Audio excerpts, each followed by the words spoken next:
Hello friends, to IT कार्य में आपका स्वागत है। मैं महेश शुक्ला जीएस के नए समय आपका स्वागत करता हूं और आशा करता हूं कि आपकी पढ़ाई अच्छी चल रही होगी और प्रिपरेशन आप अच्छे से कर रहे होंगे। ठीक है, तो हमारी जो हिस्ट्री की सीरीज चल रही थी, तो प्राचीन भारत की सीरीज में हम लोग पढ़ रहे थे ब्राह्मण साहित्य और ब्राह्मणोत्तर साहित्य। ठीक है, तो जो ब्राह्मणोत्तर साहित्य हमारा आता है, ब्राह्मणोत्तर साहित्य में हम लोग जीवनी और जीवन परिचय के बारे में बात करते हैं, जबकि ब्राह्मण साहित्य में हम लोगों ने इससे पहले पढ़ा था वेद, वेदांत, उपनिषद, है ना। इसके बाद सबसे पहले हमने ये हम लोग की प्राचीन भारत के स्रोत चल रहा है।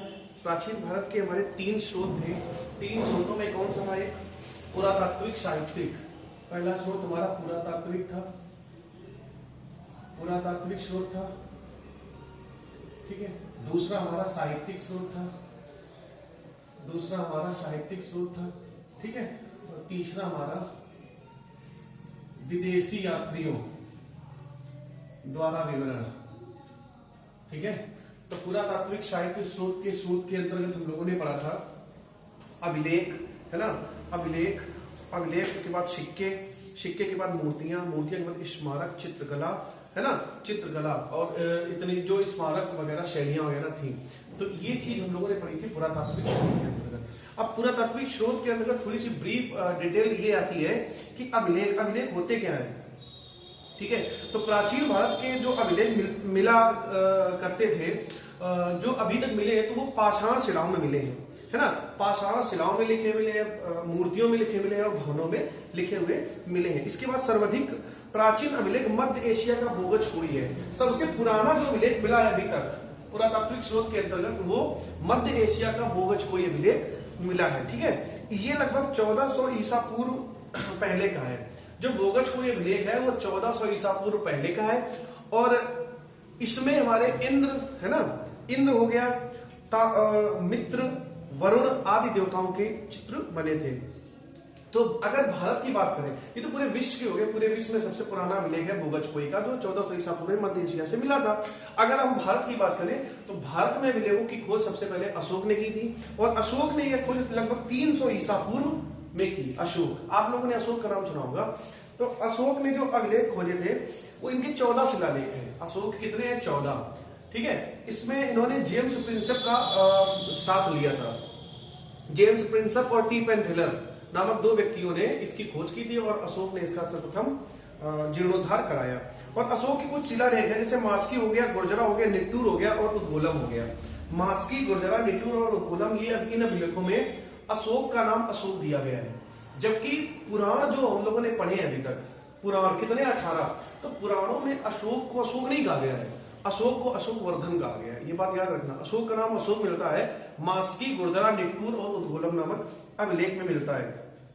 ठीक है, अभिलेखों में अशोक के धर्म और राजत्व के सिद्धांत पर प्रकाश डाला गया है। ये जो 14 अभिलेख है, 14 अभिलेख जो अशोक ने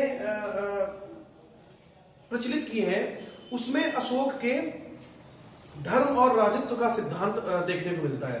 धर्म का सिद्धांत और राजस्व का सिद्धांत। ठीक है, राजत्व है, राजस्व नहीं है, राजत्व का सिद्धांत, धर्म का सिद्धांत और राजत्व। दो, ये बहुत अच्छा क्वेश्चन है कि भारत में जो भी अशोक ने अभिलेख खोजे हैं वो अशोक के किस गुण को बताते हैं? तो धर्म और राजत्व के गुण को वो बताते हैं। इसके बाद आता है कि अशोक ने अधिकतर अभिलेख जो बनाए वो ब्राह्मी लिपि में बनाए। लिपियां तरह तरह की होती थी, ब्राह्मी लिपि, खरोष्ठी लिपि। तो भारत के जो अभिलेख थे वो ब्राह्मी लिपि के थे। ब्राह्मी लिपि की जो प्रोसेस था वो बाएं से दाईं ओर था और इसके पहला जो चलती थी हमारी खरोष्ठी लिपि। तो खरोष्ठी लिपि हमारी दाएं से बाएं की ओर चलती थी। खरोष्ठी लिपि का आविष्कार लगभग 1400 ईसा पूर्व के लगभग ही माना जाता है और ये वर्तमान में अफगानिस्तान के क्षेत्र में खरोष्ठी लिपि से संबंधित ज्यादातर शिलालेख मिले हुए हैं। ठीक है, कुछ गैर सरकारी अभिलेखों जैसे यवन राजदूत हेलियोडोरस का वेशनगर से प्राप्त गरुड़ स्तंभ 2वीं शताब्दी का है। ठीक है, एक जो इसमें हमने बताया था आपको बेसनगर अभिलेख, बेसनगर से जो शिलालेख प्राप्त हुआ है उसमें गरुड़ स्तंभ लेख है, जिसे 2वीं शताब्दी ईसा पूर्व भगवत धर्म के विकसित होने का स्रोत बताया गया है। 2री शताब्दी में जो भगवत धर्म था उसके विस्तृत होने का स्रोत हमारा मिलता है गरुड़ स्तंभ में। गरुड़ स्तंभ में, और ये वेशनगर विदिशा में मिला था। वेशनगर अभिलेख इसको हम लोग बोलते हैं। ठीक है, ठीक है। लब्धमान एवं शारेकुना से प्राप्त अशोक के अभिलेख यूनानी भाषा में है। ठीक है, दो तीन स्पेशल चीजें इसमें आ जाती है। लब्धमान और शेरकुना से प्राप्त जो अभिलेख है वो अरमाइक लिपि में है और यूनानी भाषा में है। ठीक है, और इसके बाद अरमाइक तथा कुछ अभिलेख खरोष्टी में भी है। खरोष्टी भी हमने आपको बताया दाएं से बाएं, और मैक्सिमम जो अभिलेख थे वो हमारे ब्राह्मी लिपि में ही आते थे। जो खरोष्टी लिपि है, खरोष्टी लिपि दाएं से बाएं लिखी जाती है, इसको हम लोग फारसी लिपि भी बोलते हैं। इसके बाद सबसे अधिक अभिलेख कहां मिले हैं? मैसूर में। सबसे अधिक अभिलेख मिले हमारे मैसूर में मिले हैं। पारसिपोलिस और बेहिस्तून अभिलेखों से पता चलता है कि ईरानी सम्राट दारा ने सिंधु नदी घाटी पर अधिकार कर लिया था। ठीक है, पारसिपोलिस और बेहिस्तून अभिलेखों से यह जानकारी मिलती है कि ईरानी सम्राट दारा ने सिंधु नदी पर कब्जा कर लिया था। ठीक है, ईरानी सम्राट जो दारा था उसने सिंधु नदी पर कब्जा कर लिया। तो याद दारा से ही प्रसन्न होकर अशोक ने अभिलेखों का निर्माण करवाया था। दारा से ही प्रसन्न होकर। इसके बाद है सर्वप्रथम 1837 में जेम्स प्रिंसप ने ब्राह्मी लिपि में अभिलेखों को पढ़ा था। 1837 में जेम्स प्रिंसप ने, एक नाम याद रखना, जेम्स प्रिंसप ने 1837 में अभिलेखों को पढ़ा था। ठीक है, एक तो जेम्स प्रिंसेप है, जेम्स प्रिंसेप एक व्यक्ति है, उसने 1837 में अभिलेखों को पढ़ा था। याद रखना भाई, ये पढ़ने वाली बात है। ठीक है, और टी पेनथेलर ने इसकी खोज की थी। टी पेनथेलर ने खोज की थी। अगर बात की जाए पुराना अभिलेख, तो बोगच कोई कहां है? मध्य एशिया। मध्य एशिया में पुराना अभिलेख बोगच कोई मिला। ठीक है, तो ये अभिलेखों के बारे में इतनी ये जानकारी होगी। ठीक है, अभिलेखों के बारे में ये जानकारी होगी। इसके बाद नंबर आता था सिक्कों का। ठीक है, सिक्के के अध्ययन को मुद्रा शास्त्र कहते हैं। ठीक है, मिंट टकसाल जिसको बोलते हैं। ठीक है, सिक्के के अध्ययन को मुद्रा शास्त्र कहते हैं। पुराने सिक्के तांबा, चांदी, सोना और शीशा के बने होते थे। जो हमारे पुराने सिक्के होते थे वो सोना, चांदी, तांबा के बने होते थे। सबसे ज्यादा पक्की हुई ईंटों के सिक्के, सबसे ज्यादा पक्की हुई ईंटों के सिक्के कुषाण काल से मिले हैं। पक्की ईंटों के सिक्के कुषाण काल से मिले हैं। पक्की ईंटों के सिक्के कुषाण काल से मिले हैं। और कुषाण वंश का जो संस्थापक था वो कुडुलकड था। ठीक है, कुषाण वंश का जो संस्थापक था वो कौन था भाई? कुडुलकड था। ठीक है, तो पक्की हुई ईंट के सिक्के सबसे ज्यादा वहीं से मिले हैं। इसके बाद आता है आरंभिक सिक्कों का चिन्ह मात्र आरंभिक सिक्कों पर जो थे, जो शुरुआत के सिक्के थे उसमें सिर्फ चिन्ह मिलते थे। शुरुआती सिक्कों में सिर्फ चिन्ह मिलते थे, लेकिन बाद में क्या हो गया, जैसे जैसे जमाना आगे बढ़ता गया तो सिक्कों पर तस्वीरें आने लगी। सिक्कों पर तस्वीरें आने लगी। ठीक है, सिक्कों पर तस्वीरें आने लगी। आहत सिक्के या पंचमार्क सिक्के। ठीक है, फिर इसके बाद सिक्कों का वर्गीकरण होता है। पहला आता है आहत सिक्के। आहत सिक्के क्या होते हैं? आहत सिक्के सबसे पहले इन्हीं को हम लोग पंचमार्क सिक्के बोलते हैं। पंचमार्क सिक्के बोलते हैं। और आहत सिक्के प्राचीन भारत के सिक्कों को आहत सिक्का कहा जाता था। प्राचीन भारत के पुराने सिक्के, प्राचीन भारत के जो सिक्के थे इन्हें आहत सिक्के या पंचमार्क सिक्के कहे जाते थे। ठीक है, और चूंकि ये ठप्पा मारकर बनाए जाते थे, ठप्पा मारकर बनते थे, ठप्पा मारकर बनते थे, इसलिए इन्हें आहत सिक्के कहा गया। इसलिए आहत सिक्के कहा गया। ठीक है, चूंकि ठप्पा मार के बनाए जाते थे ना, ठप्पा मार के बनाए जाने के कारण इन्हें आहत सिक्के कहा गया। ठीक है, तो या तो इनको आप आहत सिक्के बोल दो, ठीक है, आहत सिक्के बोल दो, पंचमार्क सिक्के बोल दो, और ऐसी जो मुद्रा होती थी इन्हें क्या बोला जाता था? आहत मुद्रा बोला जाता था। आहत मुद्रा क्यों बोला जाता था आपको पता चल गया, क्योंकि ये ठप्पा मारकर बनाए जाते थे। ठीक है, अब इन आहत मुद्राओं में सबसे पुरानी है होल्ड्स। आहत मुद्रा में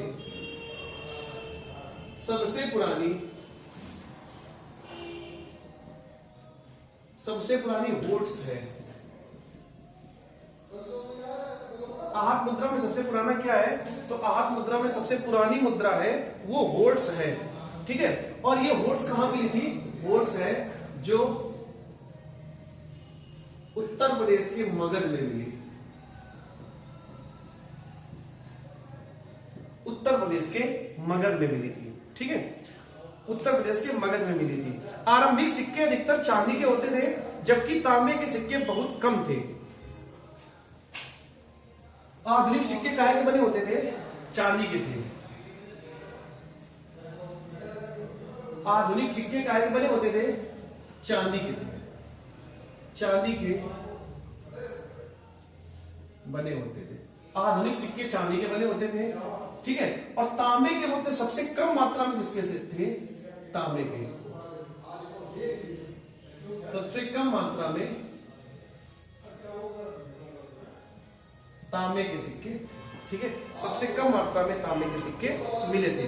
और सिक्कों पर क्या था, पेड़, मछली, सांड और अर्धचक्र। ठीक है, सिक्कों पर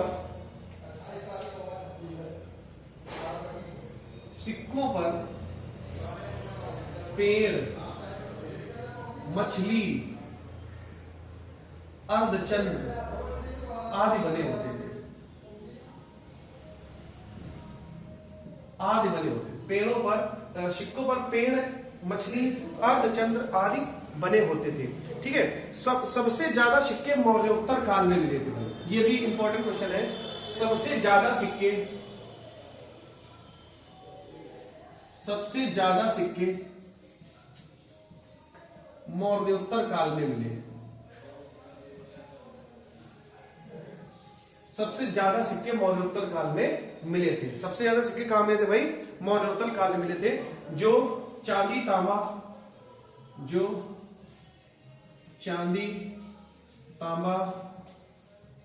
पीतल के बने होते थे।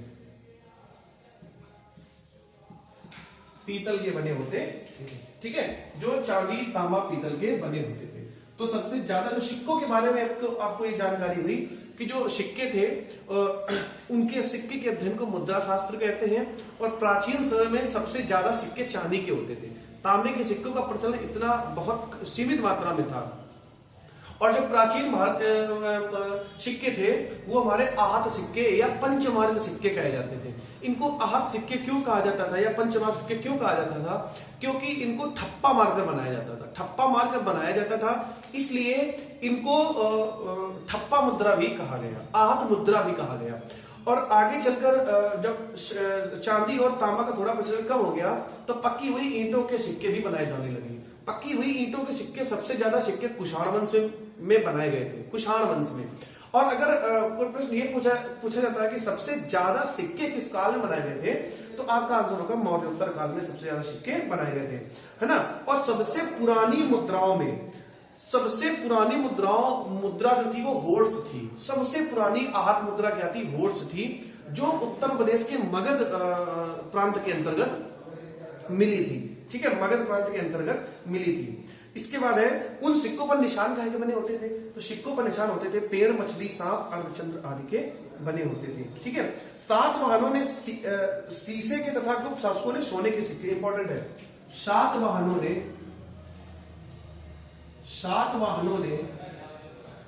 शीशे के, गुप्त शासकों ने सोने के सिक्के चलाए। ठीक है, सातवाहनों ने शीशे के सिक्के और गुप्त शासकों ने सोने के सिक्के चलवाए थे। अगर प्रश्न पूछा जाता है कि सबसे ज्यादा सोने के सिक्के गुप्त शासकों ने, अब देखो पहली बार सोने के सिक्के इंडो ग्रीक ने चलाए। ठीक है, सबसे ज्यादा शीशे के सिक्के सातवाहनों ने और सोने के सिक्के गुप्त शासकों ने चलाए। ठीक है, इतनी बात क्लियर होगी। अब इसके बाद देखो सिक्के भी यहां से खत्म हो जाते हैं। अब देखो यहां से इंपॉर्टेंट क्वेश्चन अभिलेखों से एक बनता है कि हाथी गुम्फा अभिलेख एक ऐसा अभिलेख है जिसमें तिथि नहीं लिखी। तो एकमात्र तिथि रहित अभिलेख कौन सा है? हाथी गुम्फा अभिलेख। और हाथी गुम्फा अभिलेख किससे संबंधित है? कलिंग राजा खारवेल, जो कलिंग के शासक थे खारवेल, कलिंग का युद्ध 261 ईसा पूर्व में हुआ था, उससे ये संबंधित है। उसके बाद है इसके विषय क्या है? खारवेल के शासक की घटना है। तो हाथी गुम्फा अभिलेख में कलिंग राजा खारवेल, हाथी गुम्फा अभिलेख में कलिंग राजा खारवेल, कलिंग राजा खारवेल का वर्णन किया गया है। और इसमें विषय क्या है? इसमें किसके बारे में बताया गया कि खारवेल के साम्राज्य की क्या क्या विशेषताएं थी। और हाथी गुम्फा अभिलेख भाई ये भी आज में इंपॉर्टेंट बहुत है। हाथी गुम्फा, हाथी गुम्फा अभिलेख ये ऐसा जो तिथि रहित है, जो तिथि रहित अभिलेख, एकमात्र अभिलेख है जिस पर तिथि नहीं लिखी है। इसमें कलिंग राजा खारवेल का वर्णन है। इसके बाद है जूनागढ़। जूनागढ़ अभिलेख का दूसरा नाम है गिरनार अभिलेख। जूनागढ़ अभिलेख का दूसरा नाम है गिरनार अभिलेख। इसमें रुद्र दमन के बारे में बताया गया है। रुद्र दमन के बारे में किसमें बताया गया? जूनागढ़ या गिरनार अभिलेख। इसमें रुद्र दमन के शासन की और जो भी शासन चलता था या साम्राज्य का उसके बारे में इसकी जानकारी दी गई। इसके बाद नासिक अभिलेख। नासिक अभिलेख में गौतमी बलश्री का वर्णन किया गया है और उसमें गौतमी पुत्र सप्तकर्णी ने की सैनिक सफलताओं का वर्णन किया गया है। मतलब जो हमारा नासिक अभिलेख है वो गौतमी पुत्र सप्तकर्णी और बलश्री से संबंधित है। किससे संबंधित है? गौतमी बलश्री और गौतमी सप्तकर्णी से संबंधित है। कौन सा अभिलेख? नासिक अभिलेख। फिर आता है प्रयाग स्तंभ अभिलेख। प्रयाग स्तंभ अभिलेख समुद्रगुप्त से संबंधित है। गुप्त वंश का प्रतापी राजा था एक समुद्रगुप्त। ठीक है, समुद्रगुप्त। और इसमें इस अभिलेख में क्या बताया गया है कि समुद्रगुप्त वीणा बजाता था और समुद्रगुप्त ने वीणा बजाते हुए सिक्के जारी किए थे। यह भी इंपॉर्टेंट क्वेश्चन पूछा जाता है। ठीक है, इसके बाद है मंदसौर अभिलेख। मंदसौर अभिलेख है मालवा नरेश यशोवर्मन। मालवा नरेश यशोवर्मन। मंदसौर अभिलेख किससे संबंधित है? मालवा नरेश यशोवर्मन। ठीक है, तो मालवा के जो नरेश यशोवर्मन थे उनसे मंदसौर का अभिलेख संबंधित है और इस अभिलेख में यशोवर्मन की उपलब्धियों को बताया गया है। यशोवर्मन से संबंधित उपलब्धियां बताई गई। फिर आता है एहोल अभिलेख। इंपॉर्टेंट है एहोल अभिलेख। एहोल अभिलेख पुलकेशिन द्वितीय से संबंधित है। एहोल अभिलेख पुलकेशिन द्वितीय से संबंधित है और इसमें पुलकेशिन द्वितीय ने हर्षवर्धन को नर्मदा नदी के किनारे हराया था, ये बताया गया है। ये इंपॉर्टेंट क्वेश्चन है कि पुलकेशिन द्वितीय और इसमें गुर्जर प्रतिहार का भी इसमें पुलकेशिन द्वितीय के युद्ध का वर्णन मिलता है। पुलकेशिन द्वितीय के युद्ध का वर्णन मिलता है और इस युद्ध में पुलकेशिन द्वितीय और हर्षवर्धन के बीच युद्ध हुआ था, जिस युद्ध में पुलकेशिन द्वितीय ने हर्षवर्धन को नर्मदा नदी किनारे हराया था। प्रश्न पूछा जाता है कि हर्षवर्धन को हराने वाला शासक कौन था? तो वो पुलकेशिन द्वितीय।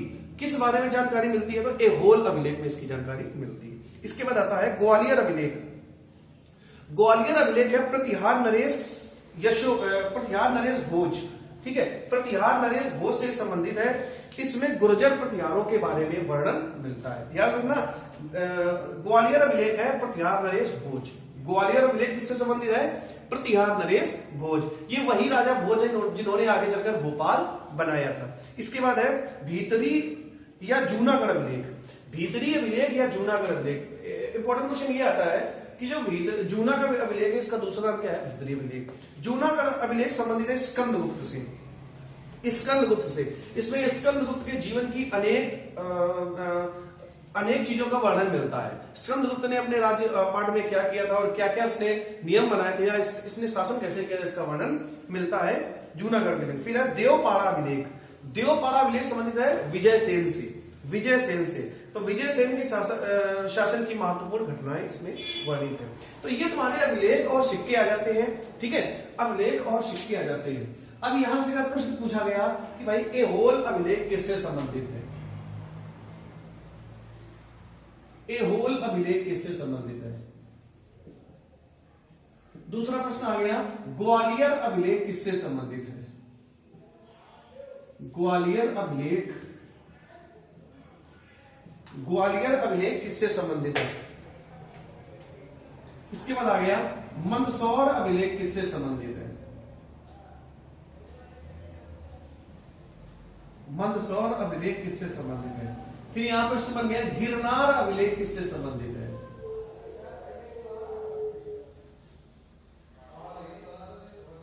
गिरनार अभिलेख। ये सारे प्रश्न आपसे पूछे। तो देखो ऐहोल अभिलेख का संबंध है पुलकेशिन द्वितीय से, पुलकेशिन द्वितीय से ये संबंधित है, ठीक है। इसके बाद ग्वालियर अभिलेख प्रतिहार नरेश भोज,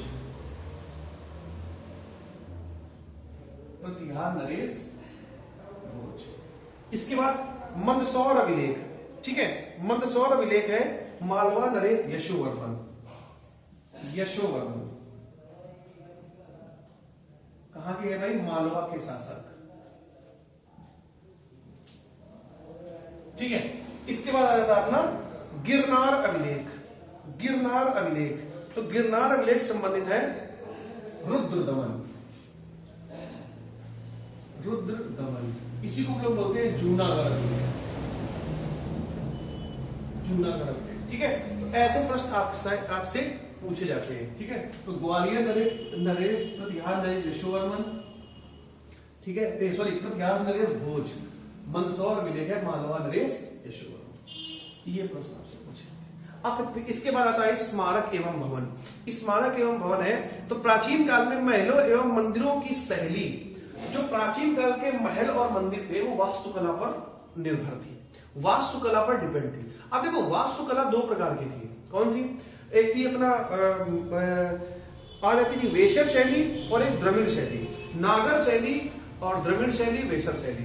तो जो दक्षिण भारत में जो जितने भी स्मारक मंदिर भवन थे वो द्रविड़ शैली पर थे, और उसके बाद के जो आते थे वेसर शैली में बनाए जाते थे। तो द्रविड़ शैली दक्षिण भारत में थी, और दक्षिण भारत को छोड़कर जितने भी हमारे स्मारक भवन बनाए गए वो वेसर शैली पर आधारित थे, ठीक है। तो इसी प्रकार दक्षिण पूर्व एशिया और मध्य एशिया में मंदिर एवं स्तूप जो मिले हैं, अभी भी आपने देखा कि पाकिस्तान में 8000 पहले का एक शिव मंदिर मिला है, या विष्णु भगवान का मंदिर मिला है। इंडोनेशिया में बहुत ही प्राचीन कालीन हमारे मंदिर निकलते हैं, श्रीलंका में मंदिर, नेपाल में मंदिर। तो ये जो मंदिर निकल रहे हैं ये पुरानी वास्तुकला पर। अच्छा, ये कैसे पता चलता है कि भारत किससे संबंधित है? उसमें भारत की संस्कृति मिलती है। तो जैसे कोई भी मंदिर मिला तो उसमें भारत की संस्कृति का वर्णन मिलता है, ठीक है। अब इसके बाद आता है चित्रकला। चित्रकला से संबंधित है। चित्रकला जो होता है वो उस समय के जीवन की घटनाओं को बताता है, ठीक है। कि जैसे मान लो पुराने जमाने की चित्रकला आपके पास आ गई है ना, पुराने जमाने की चित्रकला अगर आ गई तो चित्रकला से आप क्या समझोगे कि उस समय क्या क्या होता था, उस समय क्या क्या मतलब जीवन शैली थी और क्या क्या उसमें यूज होता था, या उनके पेंटिंग से ये अंदाजा लगाया जा सकता है कि उस समय का माहौल कैसा था। तो चित्रकला में से हमें उस समय के जीवन के विषय में जानकारी मिलती है। अजंता और एलोरा की चित्रकलाओं से ममता और शिशु को देखकर ऐसा लगता है कि उस समय की जो शैली थी वो बहुत ही भाव विभोर थी, ठीक है। माता और शिशु का जो वर्णन उसमें मिलता है वो बहुत ही भाव विभोर करने वाला होता है, ठीक है। अब उसके बाद अवशेष आते हैं। चित्रकला के बाद हमारे अवशेष आते हैं। तो अवशेष से प्राप्त मोहरों से प्राचीन भारत में इस जो अवशेष में मोहरें मिली है तो उससे ये पता चलता है कि प्राचीन भारत के जो लोग थे वो व्यापार भी करते थे, और इसके प्रमाण भी मिले हैं, ठीक है। हड़प्पा मोहनजोदड़ो से जो मोहर मिली है तो उन मोहरों से ये पता लगता है कि उस समय के जो नागरिक थे या उस समय के जो व्यक्ति थे वो व्यापार पर भी डिपेंड थे, व्यापार भी करते थे। उसके बाद है कि बछाड़ से प्राप्त मोहरों से ये पता चला कि भाई बछाड़ के आदमी भी एक व्यापार हब वहां का था, ठीक है। तो इतना हमारा पुरातात्विक स्रोत के अंतर्गत आ जाता है। फिर हम बात करते हैं साहित्यिक स्रोत की। तो साहित्यिक स्रोत को दो भागों में हमने बांटा था, धार्मिक साहित्य और लौकिक साहित्य। धार्मिक साहित्य में ब्राह्मण तथा ब्राह्मणोत्तर ग्रंथ की चर्चा की गई है, जबकि लौकिक साहित्य में ऐतिहासिक ग्रंथ, जीवनियां आदि का वर्णन मिलता है, ठीक है। ब्राह्मण साहित्य और लौकिक साहित्य अलग अलग से डिफाइन कर लेना। एक ब्राह्मण साहित्य था और एक लौकिक साहित्य था। ठीक है, ये साहित्य के दो पार्ट हैं,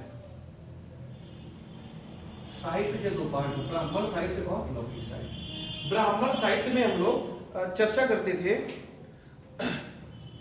सॉरी ब्राह्मण साहित्य नहीं, धार्मिक साहित्य, धार्मिक साहित्य, धार्मिक साहित्य और लौकिक साहित्य। धार्मिक साहित्य में लोग ब्राह्मण साहित्य व ब्राह्मणोत्तर साहित्य, ब्राह्मण साहित्य व ब्राह्मणोत्तर साहित्य आते हैं।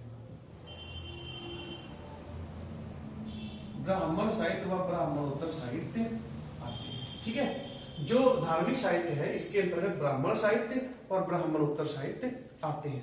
उसके बाद जो दूसरा है लौकिक साहित्य, तो लौकिक साहित्य में हम लोग क्या क्या वर्णन पढ़ते हैं? लौकिक साहित्य में ऐतिहासिक ग्रंथ, जीवनी आदि का वर्णन है।